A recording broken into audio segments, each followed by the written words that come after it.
राशिद भाई ने हमें ज्वाइन किया है। राशिद भाई, क्या हाल है आपका? राइट ऑफ द बैट क्या उम्मीद रखें? Are we a better team than the West Indies? अल्हम्दुलिल्लाह बिल्कुल खैरियत से। काफी अरसे के बाद वनडे क्रिकेट होने जा रही है और वेस्ट इंडीज की टीम इस वक्त शायद 10वें नंबर पे है ओडीआई क्रिकेट में। पाकिस्तान का नंबर टॉप 5 में आता है और लेकिन हमारी परफॉर्मेंसेज चैंपियन ट्रॉफी को रख के देखा जाए तो बहुत अच्छी नहीं थी। That's right. हम ग्राउंड में ही बाहर हो गए थे, लेकिन हम साउथ अफ्रीका, जिम्बाब्वे, ऑस्ट्रेलिया जो सीरीज थी काफी अच्छी खेले थे, उसपे हमें होप थी और कुछ प्लेयर्स भी मिले थे। साइम अयूब वहां पे खेले थे और बहुत ही अच्छा खेले थे। अब्दुल्ला शफीक सक्सेसफुल नहीं रह पाए थे। हमें इशू ओपनिंग का रहा है और बिल्कुल। अब्दुल्ला शफीक वापस आए और 4 ओपनर के साथ इन्होंने ओपनिंग किए। लास्ट 4 गेम 4 गेम में 3 ओपनर थी, मामूल हक, उस्मान खान और साइम अयूब के साथ ओपन की हुई है। थोड़ा लकी रहे कि पहले साइम अयूब अनफिट रहे, फिर फखर जमान नहीं रहे, तो उनको दोबारा जगह मिल गई है। और साइम अयूब दिसंबर के बाद जब सेंचुरी की थी अगेंस्ट साउथ अफ्रीका, उसके बाद अब वापिस आ रहे हैं ओडीआई क्रिकेट में। बहुत मजबूत खिलाड़ी है तो बड़े मजबूत खिलाड़ी राशिद भाई, लेकिन लगता है अभी टोटली 100% फिटनेस या शायद वो परफॉर्मेंस जो पहले वाली थी वो अभी दोबारा नहीं आई। फॉर्मेट चेंज हुआ है, अब हर बॉल पे शायद मारना ना हो, थोड़ा सा इनको बॉल को अपनी इनिंग्स को बिल्ड कर सकते हैं। ये एक मौका मिला है यहाँ पे 3 मैचेस में उनको बिल्ड करनी है अपनी इनिंग्स को। टेस्ट क्रिकेट और ओडीआई क्रिकेट सिमिलर होती है, थोड़ी सी टाइम मिल जाता है बैटर को, T20 में नहीं मिलता। फिर आपके ऊपर इतना एतमाद, आप चाहते हैं कि 150 की स्ट्राइक रेट से खेलें तो उसमें गलतियां हो जाती हैं। बाबर आजम आए और रिजवान है, सलमान अली आगा 5 नंबर पे। 6 नंबर पे देखना पड़ेगा कि कौन से बैटर को हम आजमाएंगे। मैं समझता हूँ हुसैन तलब को होना चाहिए, लोग कहते हैं कि हसन नवाज होंगे। तो यहाँ पे कशमकश रहेगी हमारी बैटिंग की। तो ये एक मौका है अपनी जगह पक्की सीमेंट करने के लिए हमारे बैट्समैन को भी और बॉलर्स को भी। Of course. अच्छा, ये बताएं, अब हमने ऑब्वियसली ओपनिंग में कुछ ज़्यादा ही ऑप्शंस हो गए हैं और जब ज़्यादा ऑप्शंस हो जाएं तो वो भी कंफ्यूजन हो जाती है। हम इसको अपनी स्ट्रेंथ समझें कि हमारे पास इतने कोई ज़बरदस्त बैटर्स हैं कि सारी ओपनिंग के लिए भी तैयार हो सकते हैं, या फिर ये वीकनेस भी हो सकती है क्योंकि किसी को उसकी पोजीशन पे ना भेजा जाए तो वो उस तरह परफॉर्म नहीं करता। Is that right?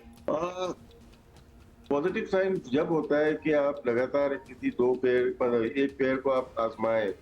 अभी मैंने कहा कि 4 मैचेस में 3 अलग ओपनर के साथ ओपनिंग किए, कुछ इसमें इंजरी भी हुई, कुछ ड्रॉप हो गए। उस्मान खान को बाई फोर्स आपने ओपनिंग कराई, फिर इमामुल हक आए। तो अगर 2 ओपनर भले फ्लॉप हो जाते हैं, लेकिन लॉन्ग टर्म के लिए आप इनको खिलाते हैं। जैसे सईद अनवर आमिर सुहेल की एक मिसाल आती है, वो फ्लॉप क्यों हुए, लेकिन वो कंसिस्टेंटली खेला करते थे और बहुत रन किए। जैसे बाबर और रिजवान भी फॉर दैट मैटर बड़े अरसे वो ओपनर्स रहे। तो वो T20 में ओपनिंग करते आए और वो हमें शायद डाइजेस्ट नहीं हो पाए दोनों। तो लेकिन उनको मौका, जब जो प्लेयर ज्यादा खेलता है ना, मतलब रोजाना खेल रहा है या पाकिस्तान टीम का मेंबर है, प्लेइंग 11 में आ रहा है, तो उनको कॉन्फिडेंस बढ़ जाता है। अब इसमें से अगर हम देखेंगे बहुत सारे प्लेयर्स आते जाते रहे हैं, जिसमें सिलेक्शन कमेटी का बहुत बड़ा फेलियर है कि आपको किसी को मौका दिए थे, कभी कोई से आ जाते हैं तो फहीम अशरफ ड्रॉप हो जाते हैं, फहीम अशरफ आ जाते हैं तो मोहम्मद नवाज आ जाते हैं, मोहम्मद नवाज हटते हैं तो शादाब खान आ जाते हैं, शादाब खान हटते हैं तो बहुत सारी कोताहियां मौजूद है, लेकिन इसको ठीक कर सकते हैं। ये प्लेयर्स अगर आपके पास मौजूद हो, आपके पास प्लेयर्स का पूल मौजूद है, तो वो आप बेहतर कर सकते हैं। तो सिलेक्शन कमेटी को, टीम मैनेजमेंट को करना चाहिए कि बेहतर तरीके से प्लेयर्स को, ओपनर को चांस दें। ट्रू। अच्छा, let's talk about Babar now, क्योंकि बाबर को भी एक्शन में देखे कुछ देर गुजर गई है और उनके लिए रन्स लेना बहुत अब क्रूशल हो गया है, that he better do something like that. और फिर मिडिल ऑर्डर बड़ा डिपेंडेंट भी हो जाता है। क्या एक्सपेक्टेशन रखी जाए उनसे? होनी चाहिए, क्योंकि लास्ट सेंचुरी उन्हें की हुए 3 साल हो गए इसमें गालिबन, और 20 सेंचुरी सईद अनवर का रिकॉर्ड शायद बराबर किया हुआ है, तोड़ना है उन्हें। Against West Indies 800 plus run है इनके, 69 की एवरेज है, लेकिन गैप बहुत ज्यादा आ गया है और बहुत ज्यादा प्रेशर है, दबाव है इनके, मेंटली तौर पे भी और फिजिकली तौर पे भी। जाहिर सी बात है होगा, ट्रेनिंग करते हैं। यहाँ पे अच्छा मौका मिला है कि आप ऐसी टीम मिली है जो कि दर्जे में नीचे है आपसे, तो यहाँ पे अपनी फॉर्म को वापस लेके आए और होप है पाकिस्तान की। अच्छा नहीं लगता कि 9 नंबर की टीम है पाकिस्तान अगर T20 में, उसमें वर्ल्ड का बेहतरीन बल्लेबाज जगह नहीं बना पा रहा। या तो बाबर में फॉल्ट है, या सिलेक्शन कमेटी में फॉल्ट है, या पूरे सिस्टम में फॉल्ट है। बिल्कुल, ये बड़ी इतने सही बात पॉइंट आउट की है। बट क्विकली, बिकॉज टाइम भी कम है, हर किसी का ही थोड़ा सा कम बैक तो नहीं हम कहेंगे, लेकिन थोड़ा सा प्रूफ तो करना ही होगा। रिजवान की बात कर लेते हैं। अब सलमान अली आगा ने तो प्रूफ कर लिया, अपनी कप्तानी उन्होंने T20 पे दिखा ली, जीत भी गए। रिजवान के लिए भी एक टेस्ट ही समझे, मतलब रन्स भी उन्होंने करने हैं, ये टूर्नामेंट जो है ये जीतना भी होगा। As a captain pressure is on.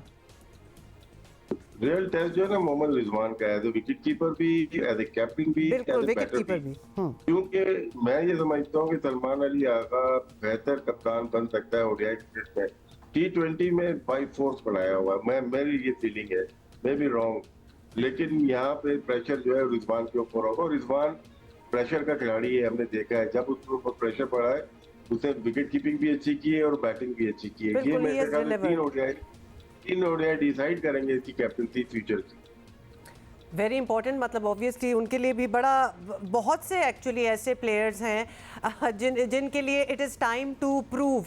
Another name इसमें डाल लें तो हमारे नसीम शाह बॉलर भी हैं, क्योंकि उनकी भी कोई इतनी there is a requirement of a very good performance from him जो अभी रिसेंटली नहीं देखी गई।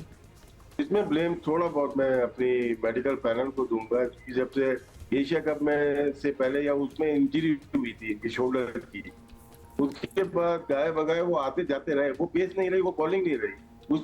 उससे पहले वो पाकिस्तान के नंबर 1 बॉलर बन चुके थे। और बात हो रही थी सेंट्रल कॉन्ट्रैक्ट की कैटेगरी ए लेने की, लेकिन अभी जो मसाइल चल रहे हैं उनकी अगर शोल्डर ठीक है तो वो अच्छा कमबैक कर सकते हैं। नहीं तो इसमें मतलब प्लेयर्स को भी जरा ज़्यादा रिस्पॉन्सिबिलिटी नहीं लेनी चाहिए? After all their present and future is dependent on it as well. देखिए, प्लेयर को अगर इंजरी आ रही है तो मेरा मेडिकल पैनल फौरन उसको निकाल लेगा मैच से। वो खेले जा रहा है। हाँ, बट अगर वो नहीं है up to the mark, fitness उसकी नहीं है तो वो ना खेले, और बता भी नहीं रहे। नहीं बताते हैं, लेकिन क्या स्कैन नहीं कराया आपने तो शोल्डर इंजरी का पता ही नहीं चलेगा आपको, आप खेले जा रहे हैं तो वो एकदम से एग्रीवेट करती है, और जब इंजरी होती है तो आप लंबे अरसे के लिए बाहर हो जाते हैं। प्रोविजन ये होना चाहिए कि जब आपकी इंजरी आ रही है वो प्रिडिक्ट कर देती है। आपकी जो इतने साइंटिफिक वे में जो बात करते हैं कि क्रिकेट में आ गई है, तो वो प्रिडिक्ट कर देती है कि इतने ओवर और करेगा उसके बाद ये इंजर्ड हो जाएगा। जसप्रीत बुमराह का देखे ना, वर्कलोड जाहिर कर दिया ना, नहीं खिलाया, टेस्ट मैच जीत गए वो। अगर वो खेलता तो मैं भी हार जाते। तो बहुत सारी चीजें साइंटिफिक वे में देखनी पड़ती है। राइट अच्छा, अब ज़रा हम थोड़ी सी बात कर लें अपोजिंग टीम की भी। अब कहा तो यही जा रहा है कि हमारा पलड़ा भारी है, we are a better team in comparison to them, लेकिन इतना लाइटली हमें किसी को भी नहीं लेना चाहिए, क्योंकि T20 में उन्होंने भी हमें टफ टाइम दिया, इट वाजंट दैट इजी। तो हमें इतना वॉक थ्रू नहीं होने वाला पाकिस्तान के लिए, राइट? देखिए, वेस्ट इंडीज बहुत कोशिश करेगी सीरीज को जीतने के लिए, नहीं जीते तो कम से कम एक मैच जीतने के लिए, क्योंकि आपको वर्ल्ड कप में आपकी रैंकिंग बेहतर होनी चाहिए क्वालिफाई करने के लिए। बिल्कुल। और वेस्ट इंडीज को ये मौका मिला है कि यहाँ पे वो, क्योंकि वो हारते हुए आ रहे हैं, इंग्लैंड से आ रहे हैं, ऑस्ट्रेलिया से आ रहे हैं, बांग्लादेश से ही बना रहे हैं, वो चाहेंगे कि अब जीतना शुरू करेंगे, उनकी रैंकिंग बेहतर हो। अगर पाकिस्तान से वो सीरीज जीत जाते हैं तो 10वें से 8वें नंबर पे तो आ ही जाएंगे ना। तो वो कोशिश में है। डेरेन सैमी का भी यही बयान था कि हम 2027 का वर्ल्ड कप खेलना चाहते हैं। वो उसी सूरत में खेल सकते हैं कि अपनी रैंकिंग बेहतर करेंगे, और अगर क्वालिफाई में भी जाते हैं तो वेस्ट इंडीज ऐसी टीम है कि क्वालिफाई में क्वालिफाई कर सकती है।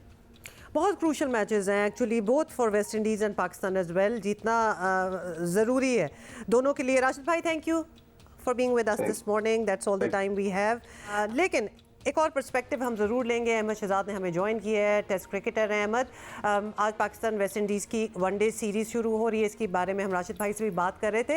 इस बार हमारी टीम काफ़ी तजुर्बेकार भी नज़र आ रही है। आपको लगता है कि हम आसानी जीत जाएंगे ये मैचेस, या फिर टफ मुकाबला होने वाला है? What do you see? जी आसानी जीतना चाहिए। देखिए जब तक बात है ना जवान प्लेयर्स की, यंग प्लेयर्स खेलते हैं तो वहां पे थोड़ा सा आपके पास एक्सपीरियंस की कमी होती है।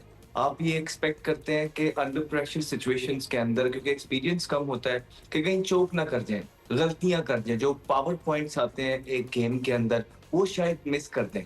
तो इसलिए यंग प्लेयर्स जहां तक हो वहां उनको लेवरेज जरूर दी जाती है, लेकिन जो ये वेस्ट इंडियन साइड है इनकी रैंकिंग भी आपके सामने है, और प्लस हमारी पूरी जो जो बड़ी साइड है जो पिछले 8 साल से खेल रही है, ये वही प्लेयर्स हैं जिसमें बाबर आजम की वापसी है, जिसमें रिजवान की वापसी है, शाहीन है, नसीम शाह नजर आएंगे आपको, हारिस रऊफ है। तो ये सारे प्लेयर्स इसके अंदर मौजूद है। मुझे लगता है कि ये सीरीज वन साइडेड क्लिंच करनी चाहिए। ओके, इंशाल्लाह फिर ऐसा ही होगा। ये भी बताएं कि पाकिस्तान की हालिया परफॉर्मेंस पे अगर नज़र डालें T20 वगैरह में, हमने देखा है कि फास्ट बॉलर्स मुश्किल में नज़र आए थे। फिर 20 ओवर्स और फिर ओडिया अभी 50 ओवर्स की गेम का फिटनेस मामला भी अलग होता है, बिल्कुल it's a different ball game all together.